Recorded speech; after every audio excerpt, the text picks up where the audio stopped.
Ei tio, bora então, parte 7 da nossa aulinha, ainda dentro do módulo 3, um módulo 3 gigantesco, né, senhores? Maior que esperança de pobre, que loucura, né? Vamos lá então, o módulo 3 de Antiguidade Ocidental, então, ainda dentro de Grécia, certo? Nós vamos falar agora do período clássico. O período clássico, então, que vai do século 6 ao século 4 a.C., certo?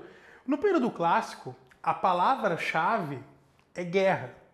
Lembra que a gente falou, né? No período pré-homérico, a palavra-chave é ocupação. No período homérico, a palavra-chave é formação.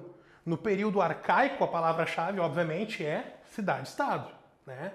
E neste quarto período grego aqui, a palavra-chave é guerra. Ou seja, nós vamos falar dos conflitos do mundo grego aqui neste período, no chamado período clássico.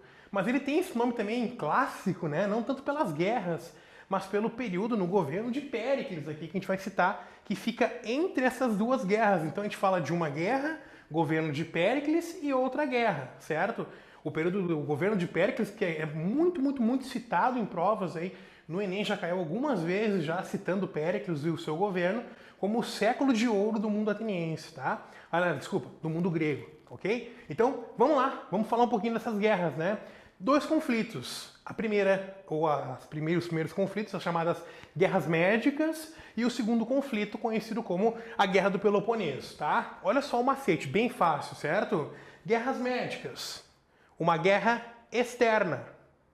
Guerra do Peloponeso, uma guerra interna.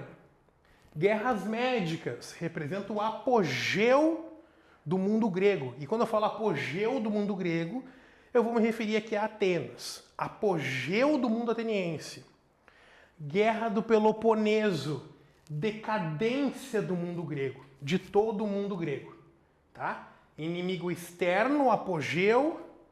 Inimigo interno, decadência. Tá? Ao final das duas guerras, eu vou fazer uma relaçãozinha que eu costumo fazer com o universo da Marvel em sala de aula, e tu vai entender que facilita bastante pra galera que curte HQ e super-herói, vai se ligar. Olha só que interessante aqui, tá? Guerras Médicas, 496 a 448 a.C., tá? Então este conflito aqui vai colocar frente a frente persas e gregos. A primeira coisa que a gente pensa é, pô, o conflito foi porque os persas, eles eram militarizados e tal, né? Eram conquistadores, a gente estudou isso lá na Antiguidade Oriental. Os persas queriam dominar o mundo grego. Não, na verdade, o que acontece aqui é que o mundo ateniense, principalmente, o mundo grego, ele vai começar a se expandir cada vez mais pelo Mar Egeu, conquistar regiões no Mar Egeu, chegando inclusive às portas do Império Persa. E esses avanços aqui do mundo grego pelo Mar Egeu vai fazer com que os persas, alto lá, cara pálida, né? Alto lá. Então os persas vão responder a esses avanços gregos aqui e assim começará a guerra, as chamadas Guerras Médicas. Ela leva esse nome por quê? Porque muitos médicos participavam do conflito. Não. Medo, ou medo, né? É um termo que é utilizado pelos gregos para se referirem aos persas. Então, quando falar medo, é a mesma coisa que persa, tá? Hoje em dia, medo é persa? Não, né? Medo é como os gregos chamavam os persas. Fechou? Então tá, por isso guerras médicas. Então esse conflito é uma resposta dos persas em relação a Atenas, tá ok? Beleza? Essas guerras médicas aqui, para quem assistiu 300 de Esparta, é aquele contexto ali, jovem, tá? Beleza? É aquele contexto lá. Muito cuidado. Tem bastante erro histórico naquele filme. Então presta atenção aqui que nós vamos tentar dar uma corrigida. Olha só.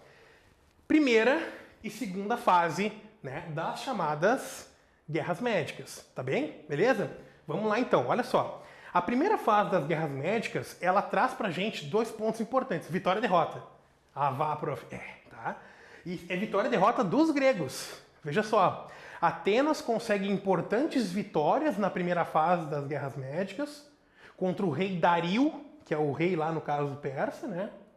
E aí o seu filho de Dario, filho do rei persa, Xerxes, vai começar a organizar uma campanha onde as conquistas viriam pelo sul, subindo pela península do Peloponeso.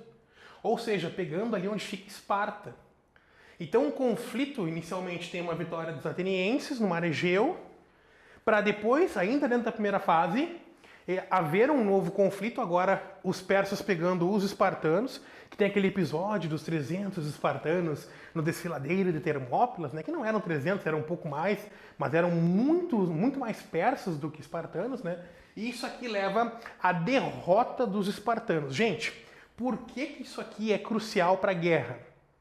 A vitória dos persas no desfiladeiro de Termópilas faz com que a ameaça persa não seja mais uma ameaça somente pelo mar agora. Os persas passam a ocupar territórios, né, terrestres mesmo, de fato. O avanço agora é um avanço terrestre. Então, temendo que esse avanço terrestre se alastre por Atenas e por todo o mundo grego, começa a segunda fase das guerras médicas, onde os gregos resolvem fazer uma união das cidades-estados, né? E essa união, este grupo, esse time das cidades-estados aqui, elas se unem e lutam contra o inimigo em comum. Essa união se chama Liga de Delos, ou tu pode chamar também de Confederação de Delos. Essa Liga ou Confederação de Delos vai levar, assim, a muitas batalhas vencidas pelos atenienses, pelos gregos, e consequentemente os persas perdem muitas batalhas, né? Até que há uma assinatura de um tratado de paz, né? O Tratado de Susa, onde os persas aceitam a derrota, no caso, e os atenienses, nesse momento aqui, se tornam o grande centro e a grande Atenas, no caso, a grande vitoriosa do conflito. Aí tu pensa, Atenas, prof? Sim, porque Atenas liderava a Confederação de Delos. E aí, a partir dessa vitória ateniense aqui, Atenas, como lidera a chamada Confederação de Delos, Atenas vai começar a querer controlar todo o mundo grego. E aí ela vai começar a usar o exército da Liga de Delos para conquistar território, para colocar em prática o seu imperialismo. Então pode anotar aí, a vitória do mundo ateniense nas guerras médicas leva ao imperialismo, ao auge de Atenas no mundo grego. Fechou? Legal? Ótimo, tá? Muito bem, aí tá, terminou as guerras médicas, ok? O recheio, né? Século de ouro, o século do Péricles, né? O Péricles do Exalta. Não, olha só, o Péricles aqui vai ser um grande político, um grande líder até do mundo grego. Inclusive, como eu falei para vocês, aparecem muitas provas que governa aqui no século V a.C., de 443 a 429, tá? Por que é tão importante esse governo do Péricles? Olha só, não é um governo onde o imperialismo de Atenas está em alta? Sim, ótimo. Se é um governo onde está em alta este imperialismo leva à conquista de colônias. Sim, sim. Conquista de colônias leva à conquista de escravos. Sim, sim. Pronto, tá aí. Aumenta consideravelmente o número de escravos do mundo ateniense aqui nesse período. Então há um grande aumento da escravidão. E aí tu tem que ligar que este aumento da escravidão tem a ver também com o aumento da democracia. Porque cada vez mais cidadãos vão participar desse processo. Olha só, o que acontece aqui? Lembra daquela ideia defendida pelo Platão, pelo Aristóteles, né? Que o ócio ele é complementado pelo conceito da escravidão. Tu não pode desenvolver a tua plenitude cidadã se não tem alguém que está trabalhando para ti. Tu tem que botar os pés para cima e ficar no ócio, né? A ociosidade. Então aqui, quanto mais escravo, mais tempo o cidadão tem de pensar leis, de pensar na cidade, de desenvolver o processo democrático que existe em Atenas aqui.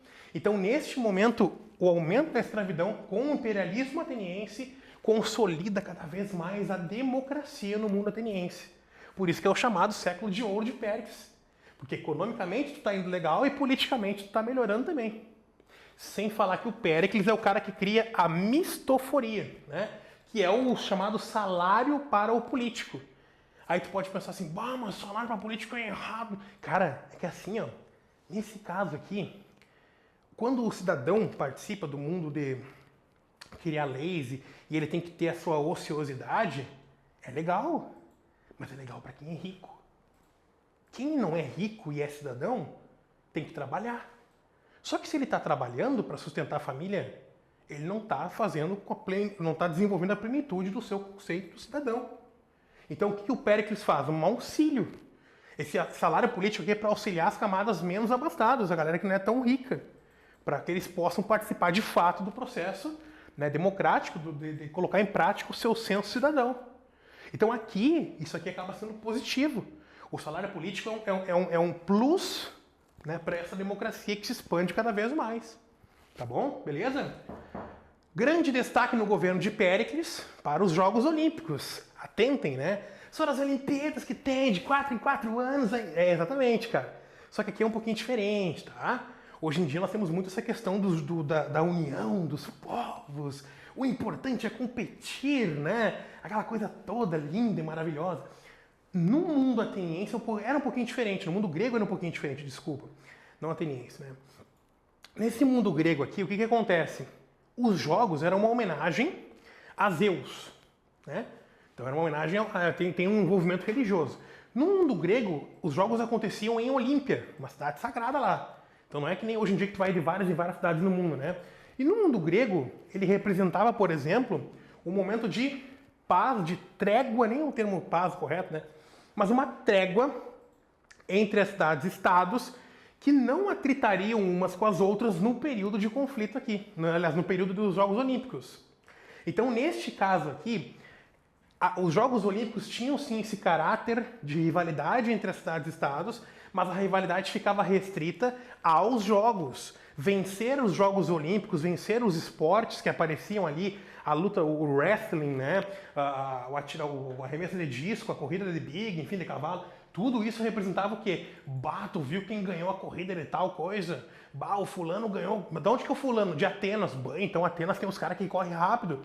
Representava o quê? Uma valorização da tua polis, da tua estrutura militar. Então vencer os Jogos Olímpicos era uma resposta a uma política da outra cidade. Veja que envolve várias coisas aqui, os Jogos Olímpicos. Inclusive essa questão da diferença é interessante a gente falar o seguinte, olha só, a diferença, né? Já teve Jogos Olímpicos esse ano, aliás, desculpa, tu tá ligado que os Jogos Olímpicos em si, em 2020 teria Jogos Olímpicos, né? No Japão, saca? O que aconteceu em 2020?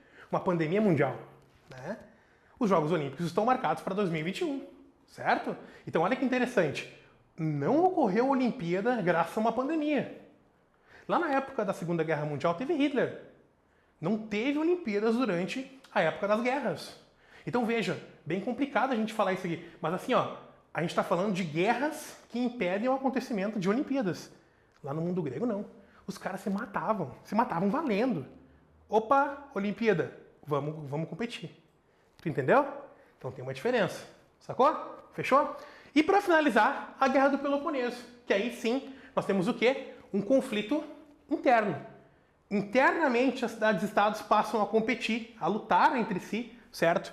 Por quê? Porque Atenas está usando a Liga de Delos a seu critério e para si, para ter as suas riquezas, e os espartanos, os grandes rivais atenienses, vão dizer, tá errado. Então, neste momento, os espartanos criam um outro time para competir com a Liga de Delos de Atenas. Então, Esparta cria o quê? A Liga do Peloponeso, ou Confederação do Peloponeso, que coloca frente a frente, então, aqui Esparta e Atenas. É o que alguns historiadores chamam de tese do suicídio grego. Por quê? Porque eles vão lutar entre si e eles vão se matar. Tá, mas toda guerra gera morte, não é nesse sentido se matar.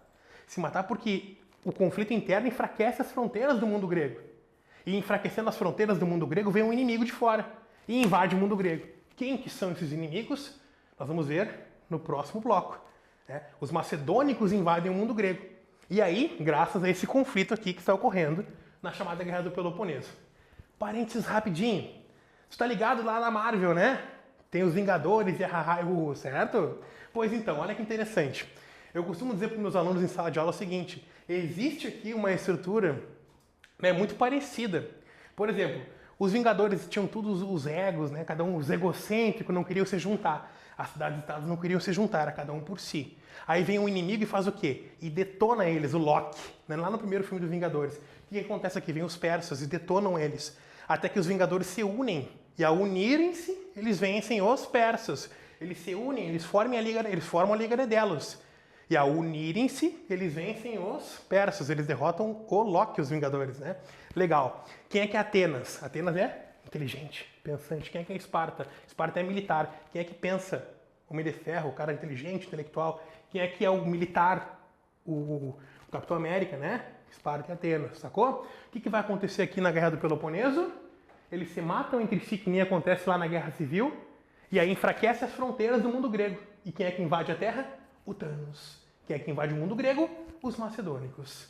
Veja, Joss Whedon, produtor lá do Vingadores, muito possivelmente bebeu nas literaturas aqui da Grécia Antiga, certo? Tamo junto aí, fechamos o parênteses. Nosso próximo encontro é, uma aulinha logo logo aqui que a gente vai falar para finalizar finalmente a Grécia. Vamos ver período helenístico, invasão macedônica. Vem comigo para nós terminar esse bloco junto, bora?